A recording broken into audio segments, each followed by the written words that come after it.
rental of a car. First, you have some time to look at questions 1 to 5.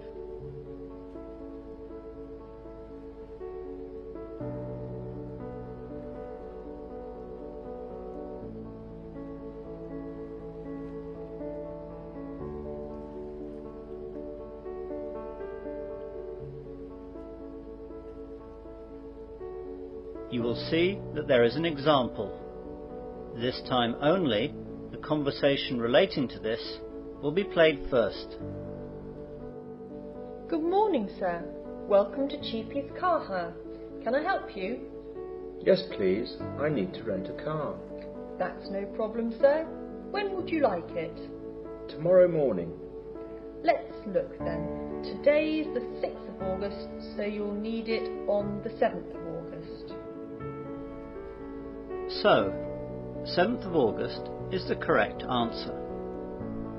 Now we begin. You should answer the questions as you listen, as the recording is not played twice.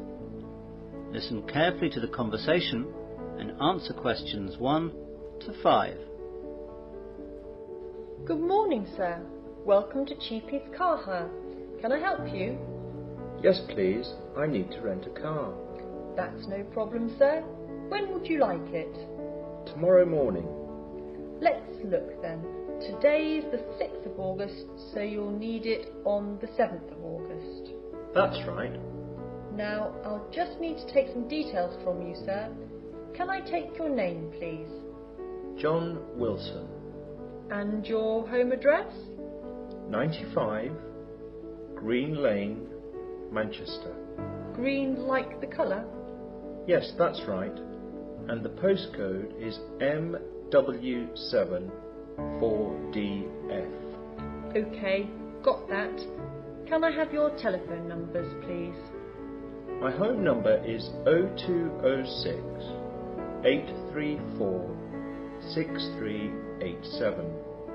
My mobile is 07779 724 868.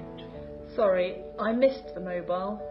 It's 07779 724 868. Thanks. Now, are you the holder of a full current driver's licence? Yes, I am. Could I take the number of the licence, please? Sure. Let's have a look now. It's WIL 948578269. And will there be any other drivers or just you? Only me, please. OK. You said that you wanted the car tomorrow, but how long will you want it for?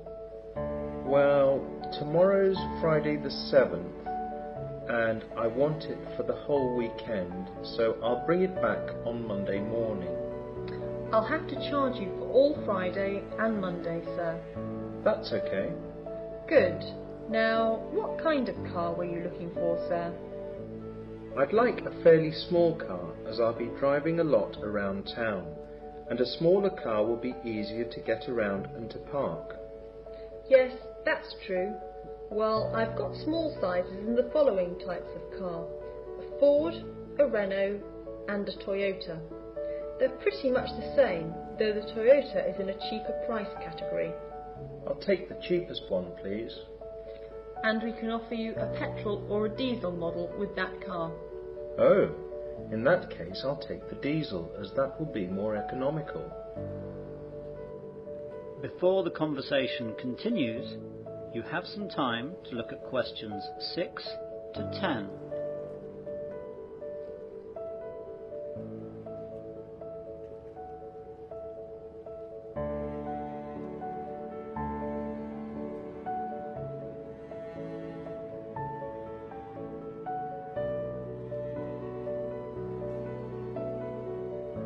Now listen carefully and answer questions 6 to 10. Now, how much will this cost me? Well, the daily rate is £50, but it's only £40 if you take the car for 4 days or more. Let's see. There's also an additional £10 for insurance. That's not obligatory, but we do recommend that you take the insurance. Yes, definitely. So that'll be £170 for the 4 days then. Fine.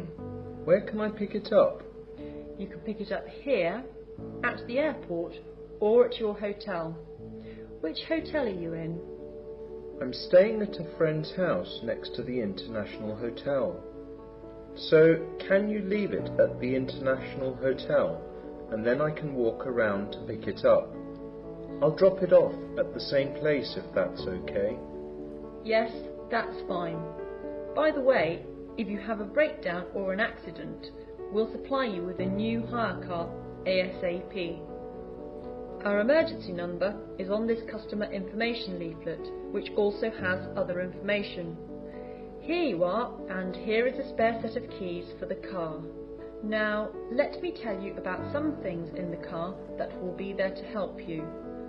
First of all, your insurance documents will be in the glove compartment, along with a Wesley City map and the car manual. On the back seat, there will be a larger area map of the local district. If you need a map of any other place, like London, then give us a call and we'll make sure it's there. No, I won't need that. In the boot, you'll find a spare wheel and a set of tools in case you have a problem. We have membership with the RAC, so you can call them if you're really in trouble. The membership card and phone number is in the glove compartment too. There will be a small fire extinguisher under the passenger seat, but I hope you won't have to use that. Great. So, where do I pay? If you go over there to Mr. Walker, then he'll sort you out. That is the end of section 1. You will now have half a minute to check your answers.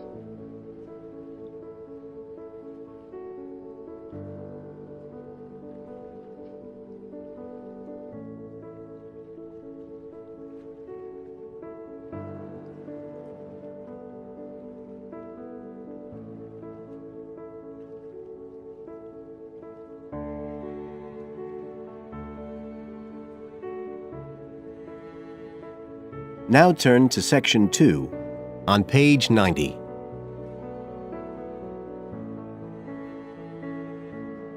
Section 2. You will hear a local radio program about cycling courses in London. First, you have some time to look at questions 11 to 14 on page 90.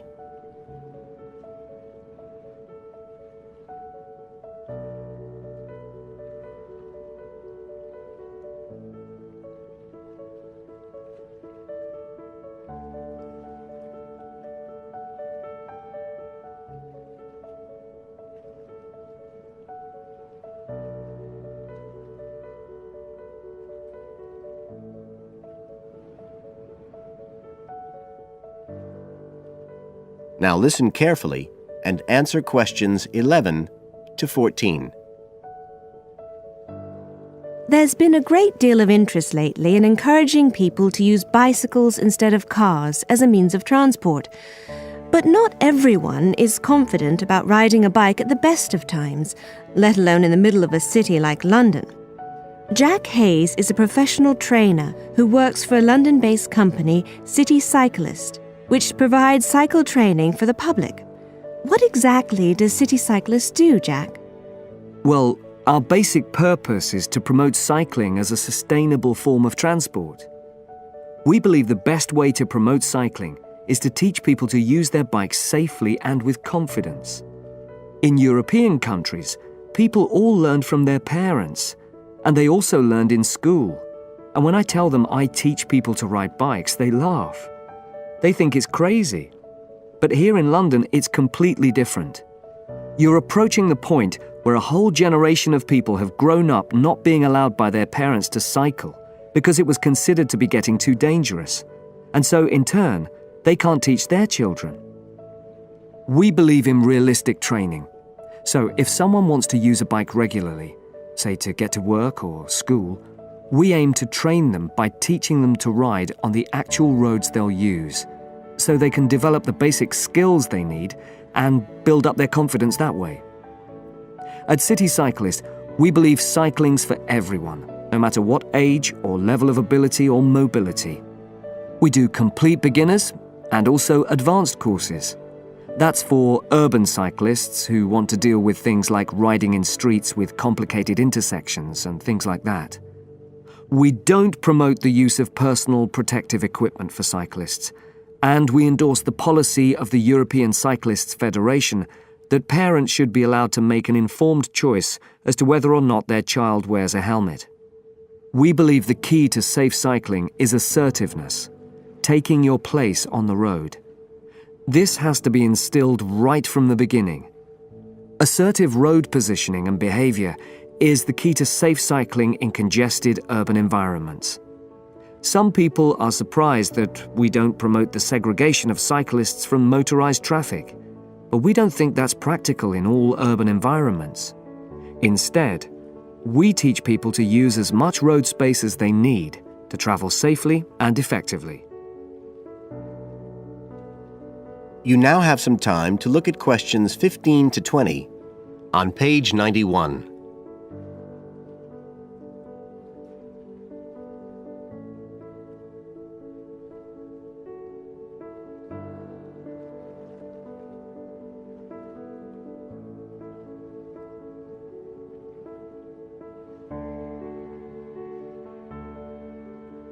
Now listen and answer questions 15 to 20. Now, as well as courses for individuals, City Cyclist provides a number of services for organisations. For example, we can deliver fun, safe cycle training activities at schools, arranging courses so that the disruption of curriculum time is kept to a minimum. As well as this, in order to promote safe cycling, we have provided training courses for employees and staff of local councils. And we are also increasingly looking at developing training courses in companies in order to help employers work towards green transport plans by helping to increase the number of staff cycling to work. Right, so that's a brief summary of what we do. If any listeners would like to find out more about the organisation, you can have a look at our website. That's City Cyclist, CITI, cyclist.co.uk. And in order to book lessons, you can either phone us on 020 7562 4028 or do it online. There's an application form on our website, and you can just download that and send it in. We charge £27.50 per hour for one-to-one lessons, plus £6 for each extra person. So you're looking at just £39.50 for a family of 3, say. If you've never been on a bike in your life before, we reckon we can get you riding in 1 hour. And for most people, a course of road training usually takes 3 hours. But whether you're a parent or a child, an individual or an institution, we'll be happy to discuss your special needs and make a program just for you. That is the end of section 2. You now have half a minute to check your answers.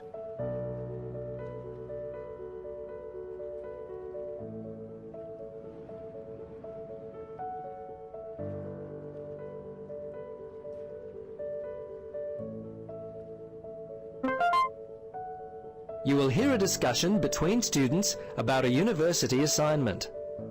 First, you have some time to look at questions 21 to 26.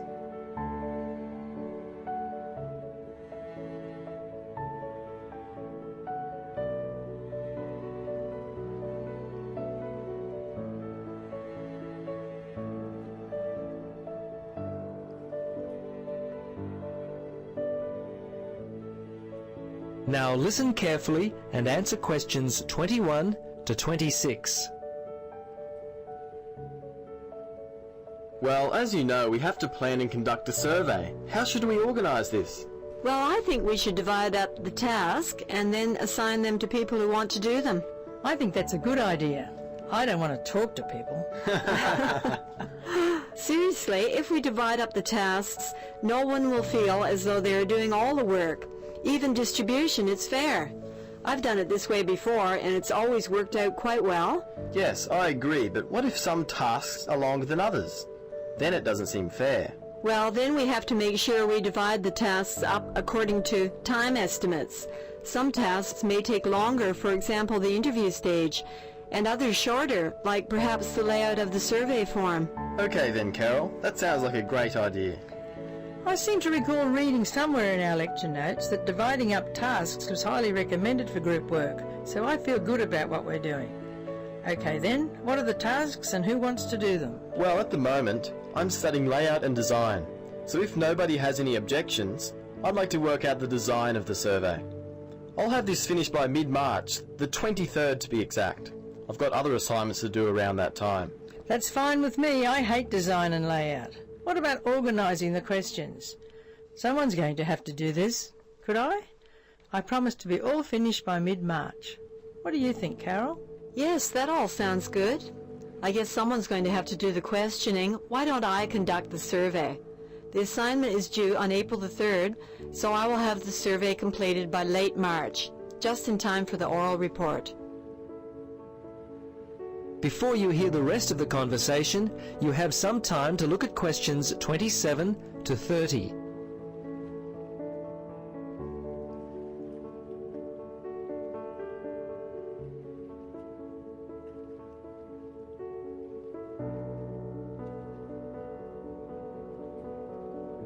Now listen and answer questions 27 to 30. Yes, about that oral report, does anyone have any notes from last lecture? There were some good ideas about how to give a good oral report. Yes, I happen to have them right here.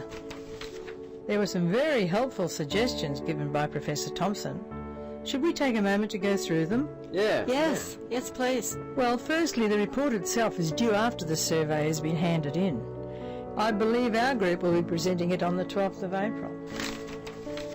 12th of April? That's the date of my accounting exam. Anyway, Professor Thompson said we mustn't speak longer than 20 minutes, or less than 15. He said when it comes to assigning grades, he will be looking for speakers to maintain eye contact with the audience. In other words, don't just stand up and read the presentation. That's been my problem in the past. I spend all my time looking at my notes and the audience gets bored. Yes, that's right. Another point to remember is to make good use of gestures. Standing there like a robot is also very boring for the class. Another thing to consider is visual aids. He said we should include a variety of them, things like overhead transparencies, handouts. We can use the whiteboard, DVDs or video were also suggested. Okay, let's decide who wants to do what. That is the end of section 3. You will now have 30 seconds to check your answers.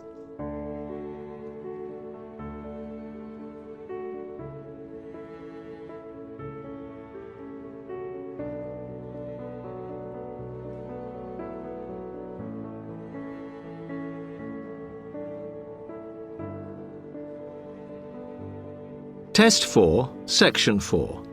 You will hear a tutor giving some business students instructions about a finance project. You now have 30 seconds to read questions 31 to 36.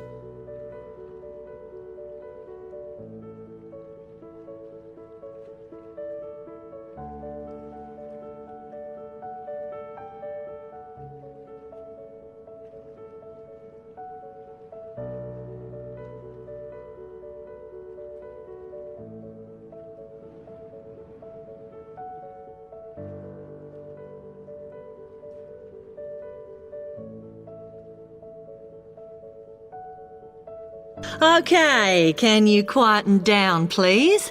Now, today I'm going to talk to you about your assignment. We've been studying the effects of the exchange rate, so I'm going to give you a project to do on this. Right, can you make some notes while I'm talking? The first thing that I'd like you to do in order to prepare this is to select where you're interested in. I mean, which country, and therefore which currency you're going to be operating in. Okay, now the purpose of the project is to make money, and I'm hoping some of you will make a significant amount.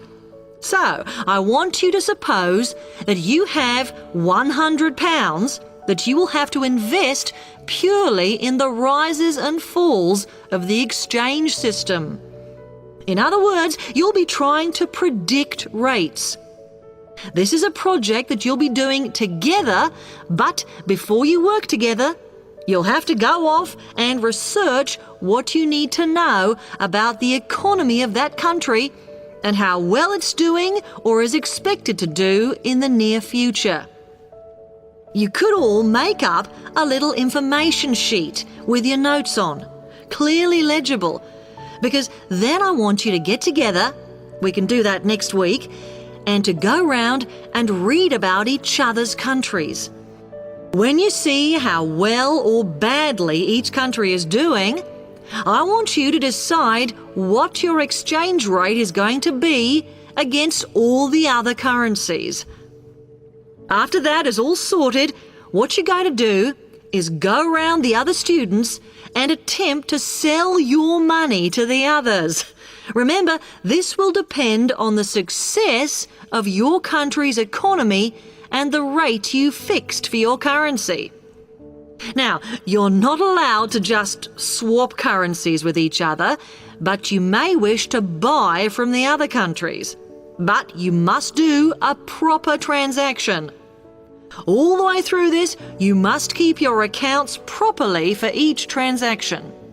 I'll give you 1 week to do this, and then we will set a time for the deals to finish, a bit like the stock exchange. And at that point, I will ask you to calculate how much you have made. Is that clear? You now have 30 seconds to read questions 37 to 40.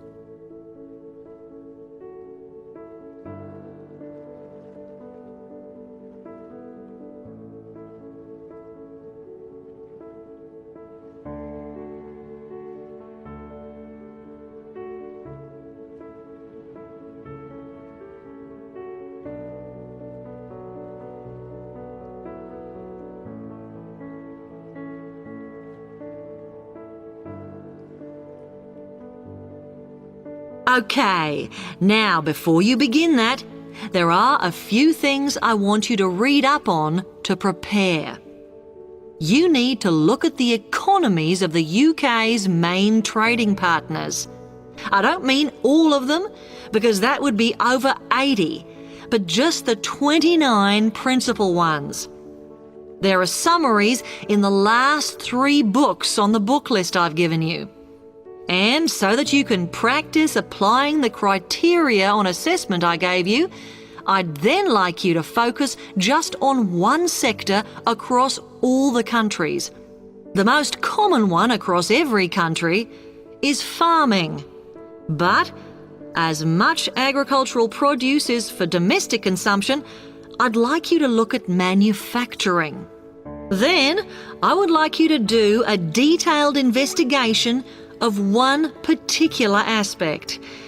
I was going to give you a choice, but I think as we've just started the course, it's better if we all look at the same thing and then we can discuss it in the seminars. So the thing I'd like you all to look at is fluctuations in import prices. Now, you need to do all that before you start the project, as it will help you assess the economies of the countries you'll be representing in the project. Don't worry, you've got plenty of time. Exam week is December the 8th. Then it's the holidays until January the 6th, so I don't need the project in till February the 5th. Is that okay? Now, any questions on this? Because